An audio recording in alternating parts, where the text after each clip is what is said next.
नमस्कार।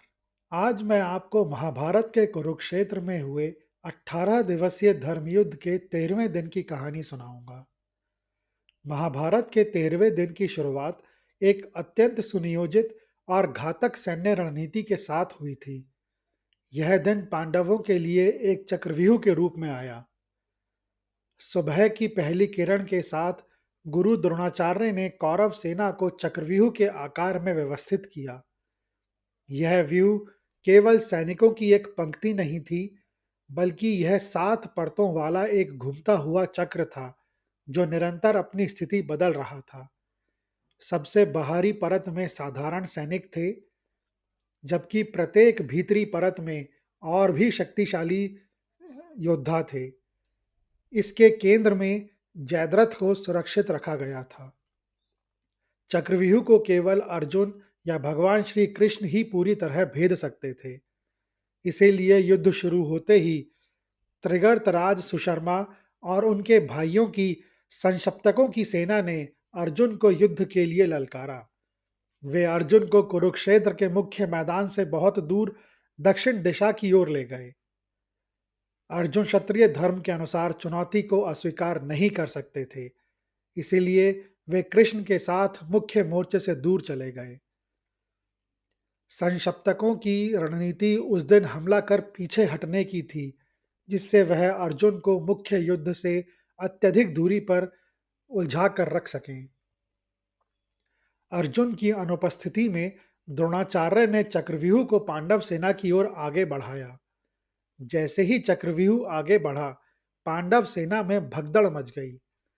भीम, सात्यकी और अन्य योद्धा भी इस चक्रव्यूह के द्वार को भेदने में असमर्थ थे। द्रोणाचार्य अपनी अजय शक्ति से पांडव सैनिकों का संहार कर रहे थे। युधिष्ठिर को आभास हो गया कि यदि यह व्यूह नहीं टूटा, तो आज पांडवों का अंत निश्चित है। जब युधिष्ठिर पूरी तरह हताश हो गए, तब 16 वर्षीय अभिमन्यु आगे आया। उसने युधिष्ठिर से कहा, तात, मुझे इस व्यूह को तोड़ना आता है। जब मैं मां के गर्भ में था, तब पिताश्री अर्जुन ने मां को इसको भेदने की विधि सुनाई थी।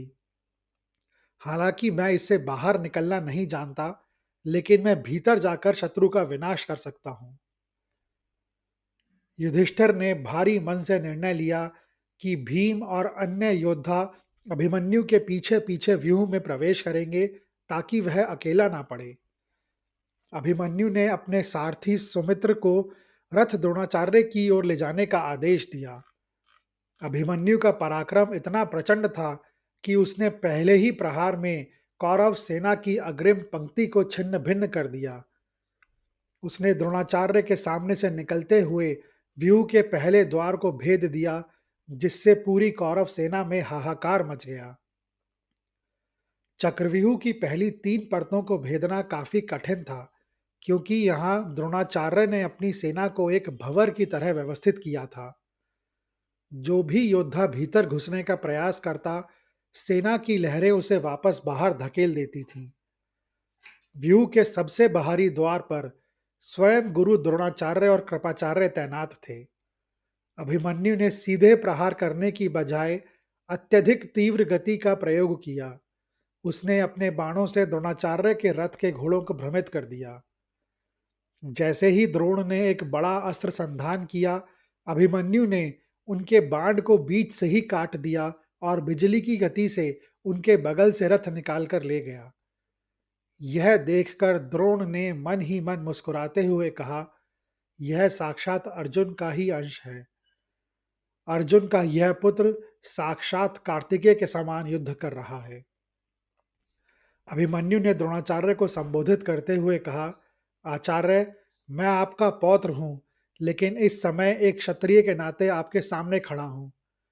आपने मेरे तात युधिष्ठिर को बंदी बनाने के लिए यह व्यूह रचा है, लेकिन जब तक सुभद्रा का यह पुत्र जीवित है, आप पांडव सेना के एक भी सैनिक का मनोबल नहीं तोड़ पाएंगे।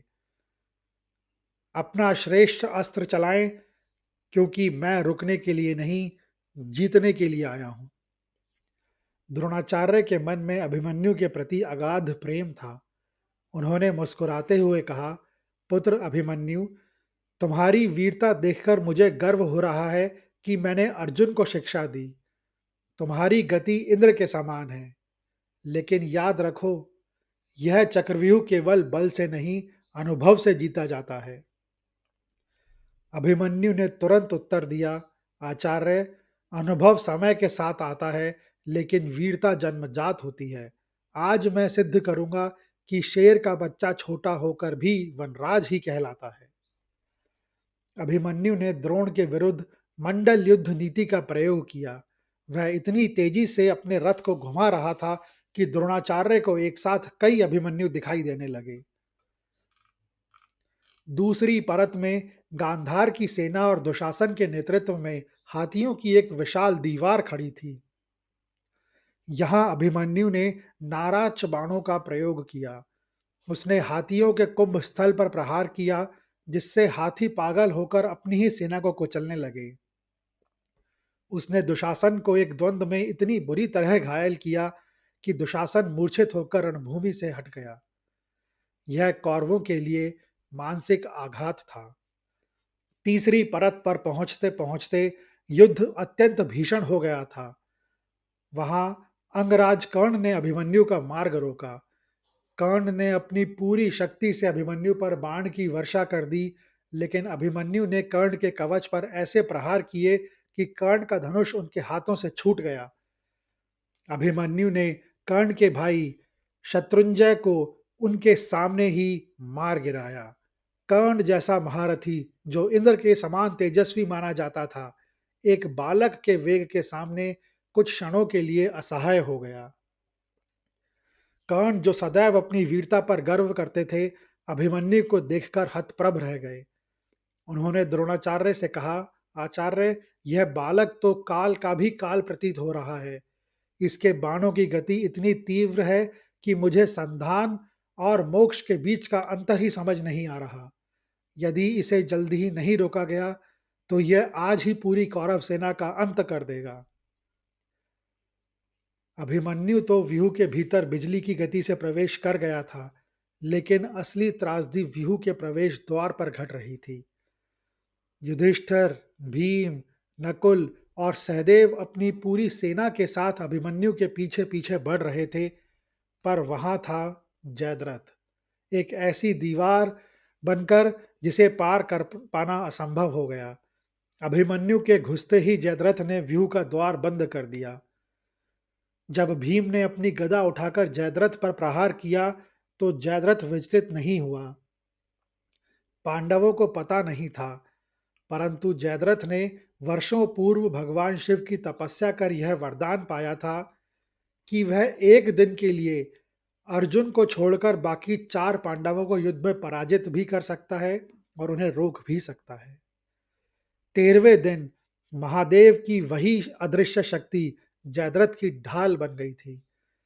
भीमसेन ने अपनी भीषण गदा से जयद्रथ के रथ को चकनाचूर कर दिया और उसके घोड़ों को मार गिराया, लेकिन जयद्रथ ने पलक झपकते ही दूसरा रथ लिया और अपने बाणों से भीम को घायल कर दिया।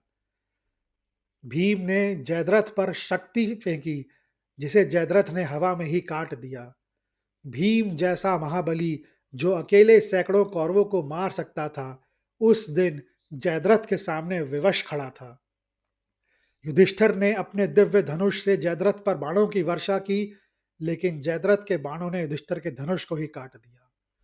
नकुल और सहदेव ने पार्श्व से व्यूह में घुसने की कोशिश की, लेकिन जयद्रथ इतनी फुर्ती से लड़ रहा था कि वह एक साथ चारों पांडवों के बाणों का उत्तर दे रहा था।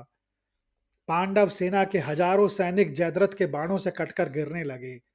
जैसे जैसे समय बीत रहा था, अभिमन्यु व्यूह की गहराइयों में बढ़ता जा रहा था। पांडवों ने देखा कि उनके और अभिमन्यु के बीच अब सैनिकों की एक लंबी दीवार खड़ी हो गई है। जयद्रथ ने तब अट्टहास करते हुए कहा, कहाँ गई तुम्हारी वह वक्रोदर वाली शक्ति भीम? सुना था तुम अकेले हजारों हाथियों का बल रखते हो, पर आज एक सिंधु नरेश के सामने तुम्हारे पैर उखड़ रहे हैं। आज तुम्हारी गदा मिट्टी के खिलौने के समान है। तुम भीतर झांकने का साहस भी नहीं कर सकते। क्योंकि आज महादेव की शक्ति मेरी ढाल बनी है। जाओ, जाकर अपनी शक्ति किसी वन के वृक्षों पर दिखाओ। यहाँ युद्ध भूमि में तुम्हारा काल खड़ा है। फिर वह युधिष्ठिर से बोला, हे धर्मराज, स्वयं को अजय समझने वाले पांडु पुत्र आज द्वार पर भिक्षुक की भांति खड़े हैं। जिस जुए के खेल में तुमने अपना राज्य और अपनी पत्नी दांव पर लगाई थी, आज वही खेल मैं तुम्हारे साथ खेल रहा हूं। आज दांव पर तुम्हारा कुल दीपक अभिमन्यु है। तुम चिल्लाओ, तुम पुकारो, पर आज तुम्हारी एक भी प्रार्थना उस बालक तक नहीं पहुंचेगी। तुम्हारा धर्म आज तुम्हें नपुंसक सिद्ध कर रहा है, क्योंकि तुम अपनी आंखों के सामने अपने भाई के पुत्र को मरते देखोगे और कुछ नहीं कर पाओगे। फिर वह नकुल और सहदेव के लिए बोला, सुभद्रा के लाडले को बचाने चले हो? तुम दोनों तो केवल अपने बड़े भाइयों की छाया में जीना चाह जानते हो। आज तुम्हारी सुंदरता और तुम्हारी तलवारबाजी धरी की धरी रह जाएगी। जाओ, अपनी माताओं के पास जाकर विलाप करो, क्योंकि आज कुरुक्षेत्र की यह भूमि केवल वीरों के लिए है, तुम जैसे आश्रितों के लिए नहीं। जयद्रथ ने उस अपमान को याद किया जब पांडवों ने उसका सिर मूंडकर उसे जीवित छोड़ दिया था। उसने अट्टहास करते हुए चिल्लाकर कहा, पांडवों, याद है वह दिन जब तुमने मुझे वन में बांधकर मेरा सिर मूंडा था? तुमने सोचा था कि तुमने मुझे जीवन दान दिया है? नहीं, तुमने अपने विनाश को जीवित छोड़ा था। उस दिन तुमने मेरा मस्तक मुंडाया था, आज मैं तुम्हारे वंश का मस्तक काटूंगा। उस दिन द्रौपदी ने मेरा उपहास किया था, आज तुम सब मिलकर देखोगे कि सुभद्रा का पुत्र कैसे तड़प तड़प कर प्राण त्यागता है। आज मेरा वह अपमान धोया जा रहा है और तुम असहाय होकर केवल तमाशा देखोगे। जयद्रथ को पता था कि पांडवों का सारा गर्व अर्जुन पर टिका है। उसने गर्जना की, कहाँ है तुम्हारा वह सव्यसाची? कहाँ है वह गांडीवधारी? उसके बिना तुम चार गीदड़ों के समान हो, जो एक शेर के द्वार पर खड़े कांप रहे हो। आज शाम जब अर्जुन लौटेगा तो वह तुम्हें वीर नहीं, बल्कि अभिमन्यु का हत्यारा कहेगा, क्योंकि तुम जीवित रहे और वह बालक अपनी मौत की ओर बढ़ रहा है। भीम ने चिल्लाते हुए कहा, अभिमन्यु अकेला पड़ रहा है। और वह अंतिम बार व्यू तोड़ने का प्रयास करने लगे, लेकिन जयद्रथ के टंकार ने उन्हें पीछे धकेल दिया। युधिष्ठिर वहीं युद्ध क्षेत्र में विलाप करने लगे। उन्हें समझ आ गया था कि उन्होंने बालक अभिमन्यु को मृत्यु के मुख में भेज दिया है। वहीं चक्रव्यूह के अंदर व्यूह की 5वीं परत तक पहुंचते पहुंचते युद्ध अपनी पराकाष्ठा पर था। यहाँ अभिमन्यु का सामना कौरव पक्ष के सबसे भयंकर और शक्तिशाली योद्धाओं में से एक अश्वत्थामा से हुआ। उसने अभिमन्यु पर महापाश जैसे बाणों की वर्षा कर दी। अभिमन्यु ने हवा में ही अश्वत्थामा के बाणों के टुकड़े टुकड़े कर दिए। उसने अश्वत्थामा के धनुष की प्रत्यंचा काट दी और उसके रथ के ध्वज को नीचे गिरा दिया। एक क्षण ऐसा आया जब द्रोणाचार्य दूर से अपने पुत्र अश्वत्थामा और अपने प्रिय शिष्य के पुत्र अभिमन्यु को लड़ते देख रहे थे। द्रोण के मन में द्वंद्व था, एक ओर पुत्र का मोह था और दूसरी ओर अभिमन्यु की अद्भुत कला पर गर्व। अश्वत्थामा ने अभिमन्यु पर एक ऐन्द्र अस्त्र चलाया, जिसे अभिमन्यु ने अपने दिव्य बाणों से शांत कर दिया। यह देखकर अश्वत्थामा चकित रह गए कि इस बालक को अस्त्रों के उपसंहार की विधि भी पता है। जब बाणों से फैसला नहीं हुआ तो दोनों के बीच रथों की टक्कर हुई। अभिमन्यु ने अश्वत्थामा के सारथी को घायल कर दिया और उनके रथ के घोड़ों को दिशा भ्रमित कर दिया। अश्वत्थामा को कुछ समय के लिए पीछे हटना पड़ा ताकि वे अपना धनुष बदल सकें। इसी बीच अभिमन्यु ने 5वीं परत को पूरी तरह छिन्न भिन्न कर दिया। वहां तैनात हजारों मद्र देश के सैनिकों और वसाती योद्धाओं को उसने यमराज के पास भेज दिया। अश्वत्थामा जैसे अजय योद्धा को रुकते देख दुर्योधन चिल्ला उठा। उसने कर्ण और शकुनी से कहा, देखो, अश्वत्थामा भी इसे नहीं रोक पा रहा है। यदि यह बालक छठी परत पार कर गया, तो यह सीधा जयद्रथ के प्राण ले लेगा। इसे मारो, इसे किसी भी तरह रोको। अश्वत्थामा के साथ हुए इस संघर्ष ने अभिमन्यु को थका दिया, लेकिन उसका उत्साह कम नहीं हुआ। उसने अपनी शक्ति बटोरी और छठी परत की ओर प्रहार किया, जहां स्वयं दुर्योधन और उसका पुत्र लक्ष्मण कुमार तैनात थे। छठी परत का युद्ध व्यक्तिगत प्रतिशोध और सम्राटों के अहंकार की लड़ाई बन गया था। यहाँ अभिमन्यु का सामना कौरव कुल के भविष्य दुर्योधन के पुत्र लक्ष्मण कुमार से हुआ। लक्ष्मण कुमार दुर्योधन का ज्येष्ठ पुत्र था और उसे दुर्योधन के बाद हस्तिनापुर के उत्तराधिकारी के रूप में देखा जाता था। जब अभिमन्यु ने छठी परत में प्रवेश किया, तो लक्ष्मण कुमार अपने पिता और कर्ण की छत्र छाया में आगे बढ़ा। उसने सोचा कि अभिमन्यु थक चुका है और वह उसे परास्त कर देगा। लक्ष्मण ने अभिमन्यु पर तीखे बाणों की वर्षा की और उसके कवच को चोट पहुंचाई। दुर्योधन अपने पुत्र का पराक्रम पराक्रम देखकर हर्षित हो रहा था और उसे लगा कि लक्ष्मण कुमार आज अभिमन्यु का वध कर इतिहास रच देगा। अभिमन्यु ने देखा कि लक्ष्मण कुमार उसे चुनौती दे रहा है। उसने मुस्कुराते हुए एक अर्धचंद्र बाण निकाला। वह बाण इतना तीव्र और अचूक था कि जब तक कर्ण या द्रोण कुछ समझ पाते, वह लक्ष्मण की ओर बढ़ चुका था। दुर्योधन, देख तेरे वंश का अंत मेरे हाथों आरंभ हो रहा है। यह कहते हुए अभिमन्यु ने बाण छोड़ दिया, जिसने लक्ष्मण कुमार का मस्तक धड़ से अलग कर दिया। लक्ष्मण कुमार का कटा हुआ सिर रणभूमि में गिरते ही दुर्योधन के पैरों के पास जा गिरा।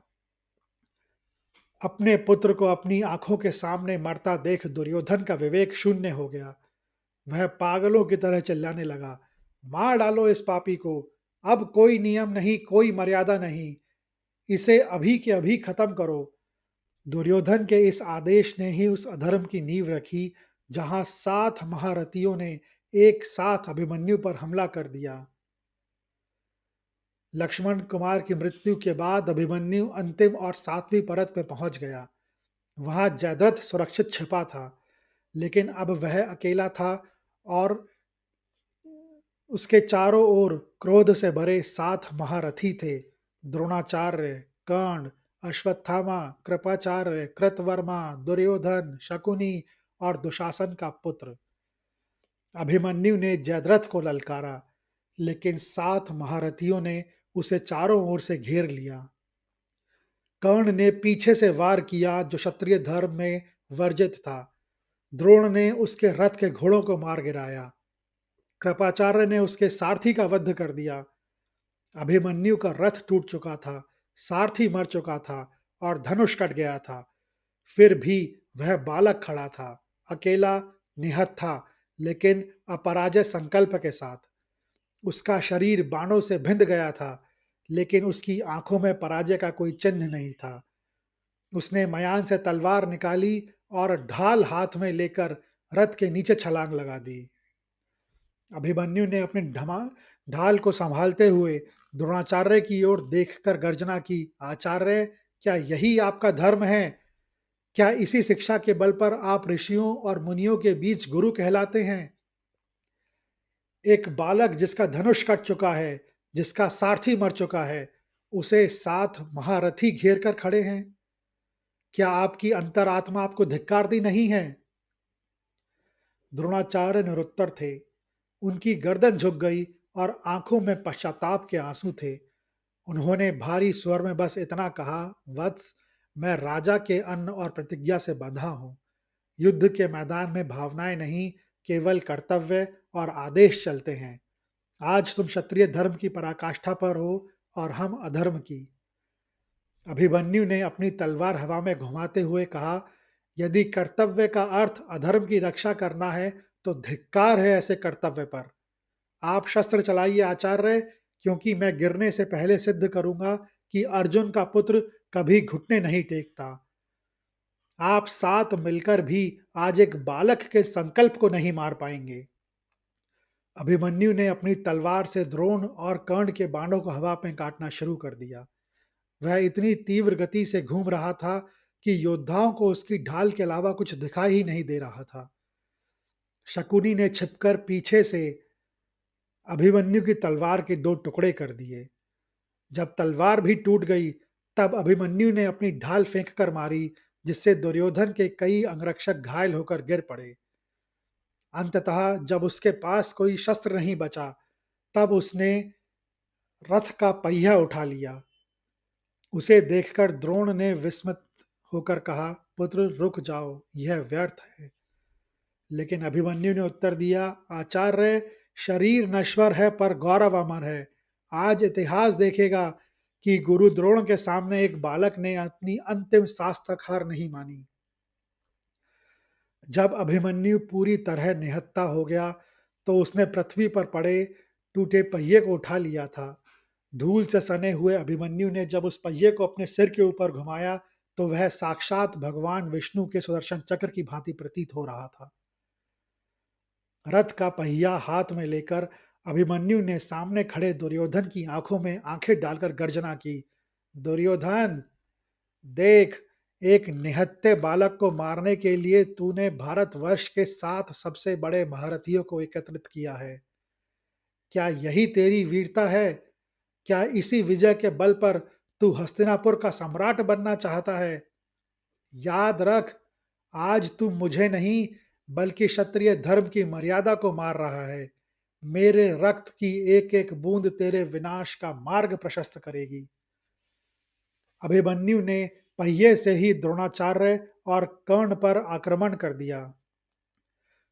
उस समय वह इतना प्रलयंकारी लग रहा था कि महारथी भी दो दो कदम पीछे हट गए। तब दुशासन के पुत्र ने गदा लेकर अभिमन्यु को ललकारा। दोनों के बीच भीषण गदा युद्ध हुआ। दोनों योद्धा एक दूसरे के प्रहार से भूमि पर गिर पड़े। अभिमन्यु उठने ही वाले थे कि दुशासन के पुत्र ने छल से उसके सिर पर गदा का जोरदार प्रहार किया। गिरते हुए भी अभिमन्यु ने कहा, तात, अधर्म की यह विजय अधिक समय तक नहीं टिकेगी।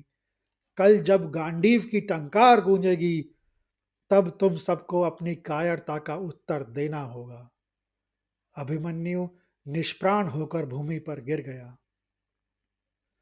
अभिमन्यु की मृत्यु के समय द्रोणाचार्य की आंखों में आंसू थे। उन्होंने कहा, आज अर्जुन हार गया, लेकिन यह बालक सदा के लिए जीत गया। अभिमन्यु ने उस दिन कर्ण को 7 बार पराजित किया था और दुर्योधन को रणभूमि छोड़कर भागने पर मजबूर कर दिया था। उसने उस दिन एक अक्षौहिणी सेना का एक बड़ा हिस्सा नष्ट कर दिया था। साधारण सैनिकों के अलावा उसने उस चक्रव्यूह में दुर्योधन पुत्र लक्ष्मण कुमार, मगध के राजकुमार दीर्घलोचन, शकुनी के भाई गया गवाक्ष आदि इक्ष्वाकु वंश के अंतिम महान राजा बृहदबल, कौरव पक्ष वीर वृंदारक, मद्रराज शल्य के छोटे भाई, अश्मक देश के राजकुमार और वस्तीय और मालव राज्यों के कई सेनापतियों और राजकुमारों योद्धाओं का वध किया था। युद्ध भूमि की दूसरी तरफ अर्जुन जब संशप्तकों को पराजित कर वापस लौट रहे थे, तो मार्ग में उन्हें कई अपशकुन दिखाई दिए। अर्जुन का हृदय घबराहट से भर गया था। उन्होंने श्री कृष्ण से कहा, हे माधव, मेरा मन व्याकुल हो रहा है। मेरी बाईं आंख फड़क रही है और शरीर में सिरहन हो रही है। ऐसा प्रतीत होता है कि आज भ्राता युधिष्ठिर संकट में है या हमारे शिविर में कोई बड़ी अनहोनी घटना हुई है। कृपया रथ की गति तीव्र करें। श्री कृष्ण सब जानते थे। उन्होंने अर्जुन को मानसिक रूप से तैयार करने के लिए मार्ग में ही संकेत देना शुरू कर दिया। उन्होंने अर्जुन से कहा, पार्थ, काल की गति अटूट है। जो जन्मा है उसका अंत निश्चित है।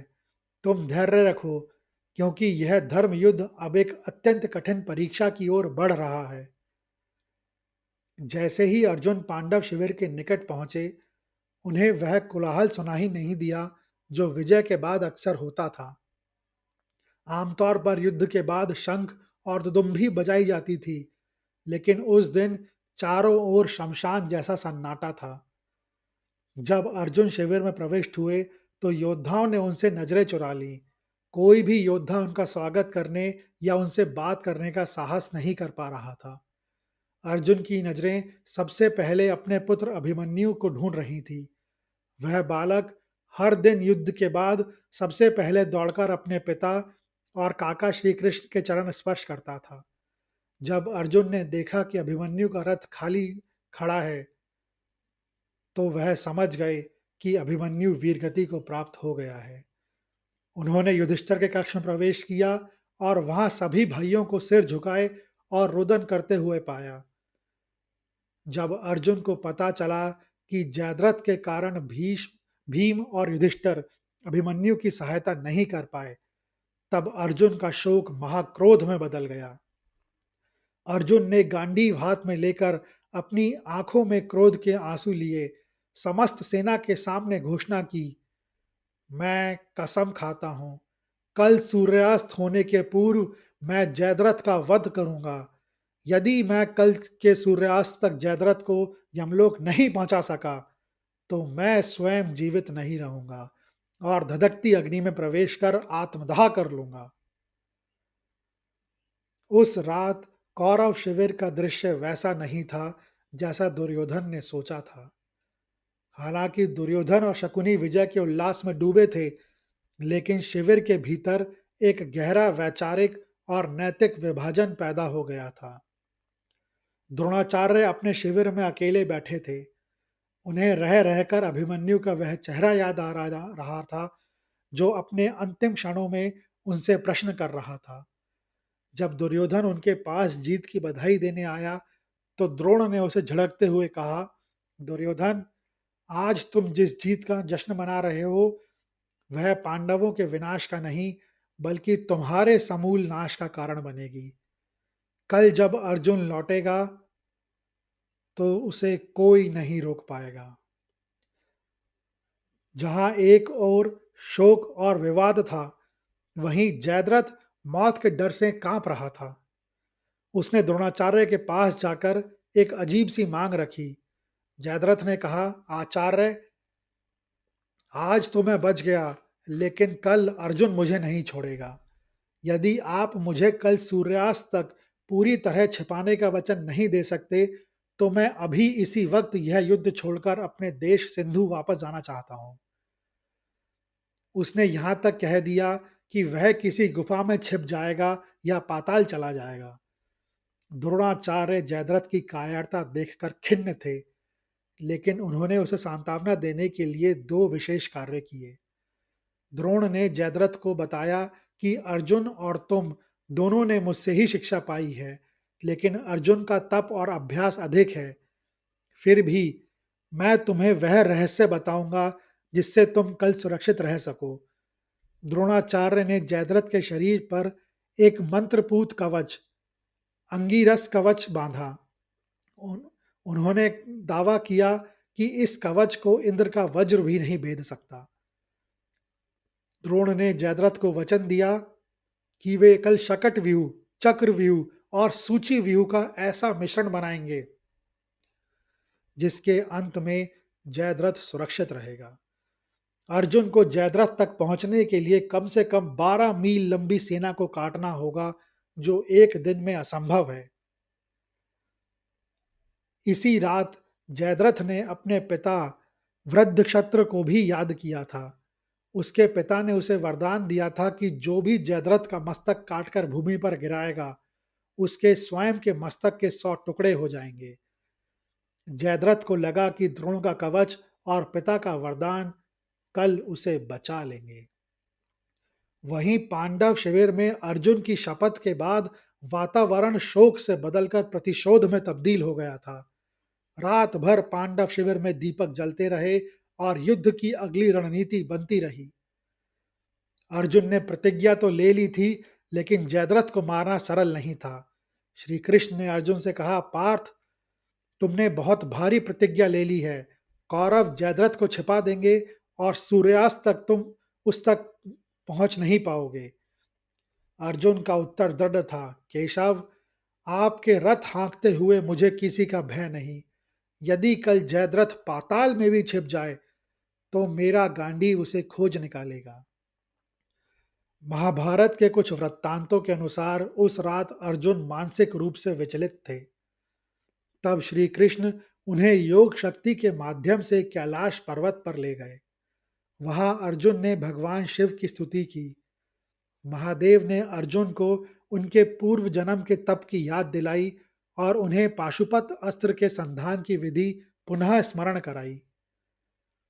भगवान शिव ने उन्हें आशीर्वाद दिया कि कल उनकी विजय निश्चित है। इस दिव्य अनुभव ने अर्जुन के आत्मविश्वास को और भी बढ़ा दिया। श्री कृष्ण उस रात सोए नहीं। उन्होंने अपने सारथी दारुक को बुलाकर निर्देश दिए। उन्होंने कहा, दारुक, यदि कल अर्जुन सूर्यास्त तक जयद्रथ को नहीं मार पाए, तो मैं स्वयं शस्त्र उठाऊंगा। तुम मेरे रथ को तैयार रखना। मैं अपनी प्रतिज्ञा तोड़ दूंगा, लेकिन अर्जुन को अग्नि समाधि नहीं लेने दूंगा।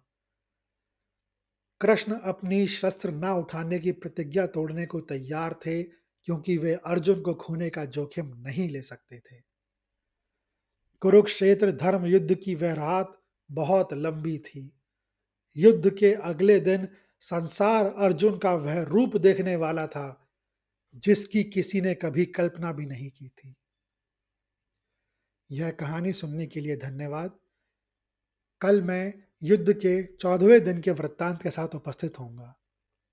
अगर आपको यह कहानी अच्छी लगी हो, तो कृपया इस वीडियो को लाइक करें, चैनल को सब्सक्राइब करें और कमेंट्स बॉक्स में लिखें, जय श्री कृष्ण।